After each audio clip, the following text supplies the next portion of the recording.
Right, assalamu alaikum everyone. Welcome back to the Pepe update today. Pepe has pumped just a little bit, and of course there was some bullish divergence going on in here, and that's the reason why we had a push for Pepe. But then again, it's still not enough for me. This pump is still not good enough. Look at that. What you did is you just went all the way up back to that resistance. So you have this one touch, move down, one touch again, you had the move down, and this is another touch again.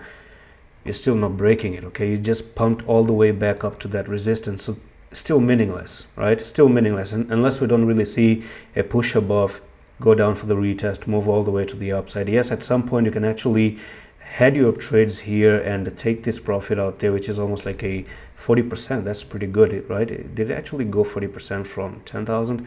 Yeah, almost 38%, you see. But that's really good for you, still really good for you. But you know, on the bigger picture, we still have to see a break above 14,000. So if you start to do something like this, go for the retest, yeah, definitely I do see things coming back up to 17,000 easy, right? It can actually happen with any problem. But now keep in mind, this is where you could actually get rejected. A 30%, 40% move has already happened. People are going to be interested in greens as well, so you can actually set some stop losses maybe at 16,000, and you do have some chances of actually falling down again.